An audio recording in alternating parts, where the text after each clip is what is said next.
ఇకపై మీకు ఇష్టమైన ఫేవరెట్ సీరియల్స్ యొక్క ఫుల్ ఎపిసోడ్స్ యూట్యూబ్లో అందుబాటులో ఉండవు.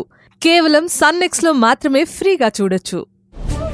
నేను పొరపాటున ఆ సుందరిని ఏమైనా అన్నా మా అమ్మ తనని వెనకేసుకొస్తూ నా మీదే కోప్పడేది. అంత మంచి ఆవిడ్ను ఆ సుందరి పొట్టన పెట్టుకోవడం నేను తట్టుకోలేకపోతున్నాను కార్తీక్. సుందరికి ఉరి శిక్ష పడాలి, లేదు అంటే యావజ్జీవ శిక్ష పడి అసలు జైల్లో నుండి బయటికి రావద్దు. అవును కార్తీక్, నేను ఇంట్లో నుంచి సావిత్రమ్మని బయటికి పంపిస్తుంటే నువ్వేంటి ఆ సావిత్రమ్మకి సపోర్ట్ చేస్తున్నావు? నువ్వెందుకు అడ్డుకున్నావు? అను బేబీ, కూల్, నెమ్మది పడు, నేను చెప్పేది విను. ఇప్పుడు నువ్వు సావిత్రమ్మను బయటికి వెళ్ళగొడితే సావిత్రమ్మ తనతో పాటే పాపని తీసుకెళ్తుంది. పాప లేకుండా నువ్వు ఉండగలవా? సుందర్ని పోలీసులు పట్టుకెళ్లారు. కూతురు మీద హత్య కేసుతో తల్లి తల్లడిల్లిపోవడం నువ్వు చూడాలి. ఆ సావిత్రమ్మ బాధపడుతుండడం నువ్వు కళ్ళారా చూడాలి. అవి నాకు ఇంపార్టెంట్ కాదు. సావిత్రమ్మ నా కంటికి సుందరిలా కనపడుతోంది. అలా నేను చూస్తూ తట్టుకోలేకపోతున్నాను. నా మాట విను కార్తిక్, నా మాట పట్టించుకోకుండా నన్ను ఒంటరిని చేస్తున్నావు. నిన్నటి వరకు ఆ సుందరి మోనోపోలీగా వ్యవహరించింది, ఇప్పుడు జైలుకెళ్ళింది. సావిత్రమ్మ వద్దు వద్దు వద్దు. అది కాదు బంగారం, నీకదో ఇదో హెల్ప్ చేస్తుంది కదా సావిత్రమ్మ. ఎక్కడ చేస్తుంది కార్తిక్? నా మీద పెత్తనం చెలాయిస్తుంది.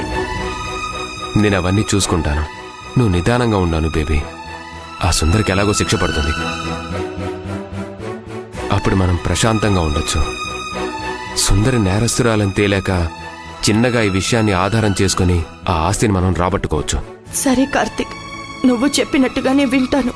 ఆ సుందరికి తొందరగా శిక్ష పడేలా చెయ్యి.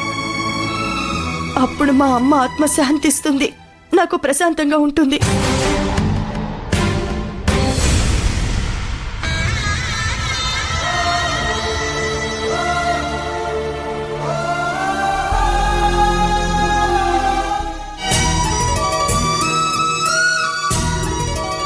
మేడం, మా బాబాయ్ వస్తున్నారు, ఒకసారి లాక్ ఓపెన్ చేయరా? కుదరదు మేడం.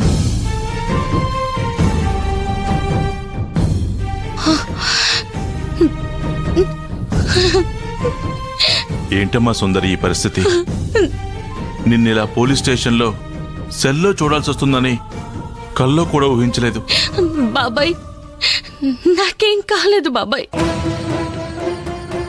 కానిస్టేబుల్ గారు, కిరణ్మయి మేడం ఏం చెప్పారు? నా కోసం ఎవరొచ్చినా రానిమ్మన్నారు. నేనెవరితో మాట్లాడతానన్నా నన్ను మాట్లాడమన్నారా లేదా? అన్నారు మేడం.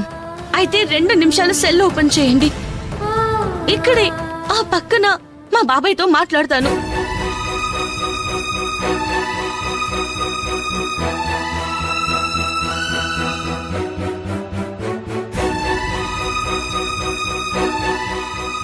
పదండి బాబాయ్, అలా వెళ్ళి మాట్లాడదామా? రండి బాబాయ్.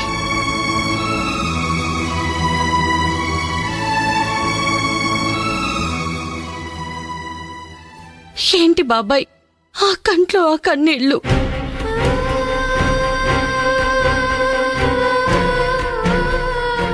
ఏంటమ్మా సుందరి ఇదంతా? నువ్వేంటి నేరం చేయడం ఏంటి? ఏంటమ్మా ఈ గతి? చెయ్యని దానికి ఎందుకు ఇన్ని బాధలు పడతావు? ఎందాక నీ నిందలు పడతావు? నీకంటూ సంతోషం లేదా? నీకంటూ లైఫ్లో స్పేస్ లేదా? ఎందుకమ్మా నీకంటూ ఒక స్పేస్ లేకుండా ఎదుటి వాళ్ళ గురించి అంత కష్టపడతావు? ఏడవకండి బాబాయ్, ఇప్పుడు ఏమైందని కేస్ ఫైనల్కి రావాలి. నేను నేరం చేశానని నిరూపణ కావాలి కదా. నాకేం కాదు బాబాయ్, మీరు ధైర్యంగా ఉండండి. నేనే తప్పు చేయలేదు. నిజం నిజం నిలకడగా తెలుస్తుంది. మీరు బాధపడకండి బాబాయ్. కాదమ్మా, నేనొక నిర్ణయానికి వచ్చాను. నువ్వు కాదనకు సుందరి. ఏంటో చెప్పండి బాబాయ్. కార్తిక్, వాడు చేసే క్రిమినల్ కేసులన్నీ నీకు తెలుసమ్మా. నేను జస్ట్ వాడి మీద కంప్లైంట్ ఇస్తాను, 「 అప్పుడు వాడికి బుద్ధి వస్తుంది. నువ్వు కాదనుకో. 「 నువ్వు కాదనుకో. ప్రతిసారి నువ్వు అలా వద్దు బాబాయ్ అంటుంటే అను కూడా వాడి మాయలో పడిపోయి వాడే కరెక్ట్ అనుకుంటుంది. ఈ ఒక్కసారికి నాకు పర్మిషన్ ఇవ్వు తల్లి.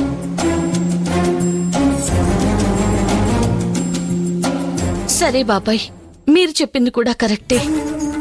ఒకసారి అను మేడంకి అసలు విషయం చెప్పి కళ్ళు తెరిపించాలి. హ్మ్, మీరన్నట్టే చేద్దాం బాబాయ్. అది నాకు నీ నుంచి ఎలాంటి సపోర్టే కావాలమ్మా. అప్పుడు నేను వాడి మీద ఎలాంటి యాక్షన్ తీసుకుంటానో నువ్వు చూడు. అలాగే బాబాయ్, ఆ అను మేడంకి నిజం తెలియాలి. నిజం తెలిస్తే అను మేడం తట్టుకోగలదా బాబాయ్? తట్టుకోగలదా అని నువ్వు చెయ్యని నేరానికి శిక్ష అనుభవిస్తున్నావు సుందరి. అసలు నాకు అనిపిస్తుందమ్మా, కార్తీక్ సంబంధించిన ప్రతి విషయం భార్య కాబట్టి అను కూడా తెలుసుంటుందేమోనని. లేదు బాబాయ్, అను మేడం అమాయకురాలు. నాకు ఈ విషయంలో పూర్తి స్పష్టత ఉంది. ఆ అమాయకత్వమే నన్ను అను మేడం విషయంలో 4 అడుగులు వెనక్కి వెళ్లేలా చేస్తుంది. అను అమాయకత్వమే నీకు శాపం అవుతుందమ్మా. నేను చెప్పేది విను. కార్తీక్ మీద కేసు పెట్టి ఆ పెయిన్ ఏదో అతనికి కూడా తెలిసేలా చేద్దామమ్మా. అది బాబాయ్, కార్తీక్ ఒకవేళ అరెస్ట్ అయితే నీ బాధ నాకు అర్థమైందమ్మా. సరే, ఓ పని చేద్దాం. కార్తీక్ నుంచి అసలు ఒక ఒపీనియన్ తీసుకుని ఆ తర్వాత మనమే బెయిల్ ఇప్పిద్దాం. అలాగే బాబాయ్, మనమే బెయిల్ ఇప్పిస్తాం కాబట్టి అను మేడంకి ఈ లోపు నిజం అనేది తెలుస్తుంది. మొగుడు అనేవాడు ఎలా ఉన్నాడో అర్థమవుతుంది. కార్తీక్ ని అరెస్ట్ చేశాక అతనికి మనమే బెయిల్ ఇప్పిస్తాం. అప్పుడైనా అను మేడం కళ్ళు తెరుస్తుంది. ఇదంతా చేసేది కూడా మీ బాగు కోసమే, అంతేకాని మిమ్మల్ని విడదీయాలని కాదు. సరే అమ్మా, ఏసీపీ గారు కూడా మంచివాడు అంటున్నావు కదా, మంచికి మంచే జరుగుతుందమ్మా.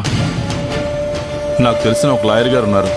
నేను అక్కడికి వెళ్ళేసి కార్తీక్ని కేసులో ఇరికించే ప్లాన్లో ఉంటాను. సరే బాబాయ్. ఉంటానమ్మా.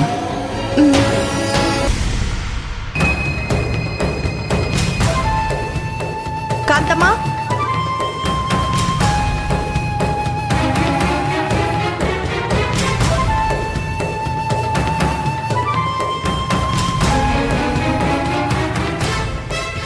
ఏమనుకుంటున్నావు నువ్వు? ఈవిడ పని మనిషి కాదు, పోలీస్. ఈవిడి గెటప్లో ఇక్కడికి ఎందుకు వచ్చిందో ఇప్పుడు అర్థం అవుతుంది. రాజేశ్వరి ఆంటీకి సంబంధించిన కేసుని సుందర్ పెట్టింది కదా, ఈ పోలీస్ ఆఫీసర్ కూడా అదే పని మీద ఇక్కడికి వచ్చి ఉంటుందేమో. మరి సుందర్ని అరెస్ట్ చేశారు కదా, మళ్ళీ తను కాంతమ్మ గెటప్లో ఎందుకు వచ్చినట్టు? 2-3 రోజుల నుండి ఎక్కడికి వెళ్ళావు? ఇంట్లో ఉన్నదానివి ఉన్నట్టుగానే మాయమైపోయావు. నువ్వు కనపడకుండా పోతే కేసు ఎవరి మీదకొస్తుంది? అను, నీకు తన గురించి తెలీదు. తనే ఓ పెద్ద పోలీస్ ఆఫీసర్. ఈ కేసులు గీసులు తనకేం కొత్త కాదను బేబీ. వాయిస్ తగ్గించు, ఓవర్ చేయకు. అసలే మా ఇంట్లో పరిస్థితులేం బాలేవు, చూస్తూనే ఉన్నావు కదా. ఆ సుందరి దొంగ మొహంది దేవత లాంటి మా అమ్మని మర్డర్ చేసింది. నువ్వు 2-3 రోజులు చెప్పా పెట్టకుండా ఏటో వెళ్ళేసరికి నిన్నెవరు మర్డర్ చేశారనుకోవాలి? ఈ ఇంట్లో పని మనిషివి, పని మనిషిలా ఉండు. ఎటన్నా వెళ్తే చెప్పి వెళ్ళాలి. అయినా నువ్వు ఇంకెక్కడికి వెళ్ళడానికి వీల్లేదు. అమ్మా, నేను ఇంకో 4-5 రోజుల్లో పనికి రాలేనమ్మా. ఊరెళ్తున్నాను. వెళ్ళని అను బేబీ. పోలీస్ పక్కనుంటే బళ్ళెం పక్కలో పెట్టుకున్నట్టే ఉంటుంది. ఏం మాట్లాడుతున్నావు కాంతమ్మా? నీకు తలకాయ ఉండే మాట్లాడుతున్నావా?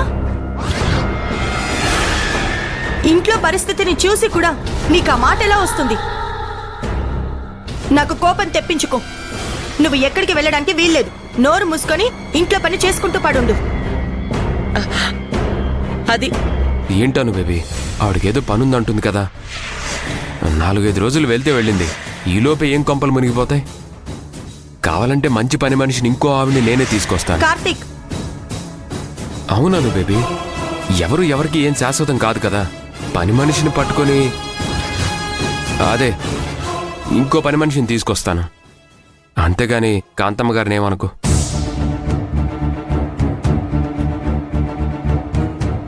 కాంతమ్మ గారా? అయ్యో అవును బేబీ, ఈ కాంతమ్మని గారు అనాలని అనుకోకుండానే అప్రయత్నంగా వచ్చేసింది. ఈవిడ పని మనిషి కాదని, పోలీస్ ఆఫీసర్ అని ఈ కాంతమ్మ ముందు చెప్పలేను. అర్థం చేసుకోను బేబీ.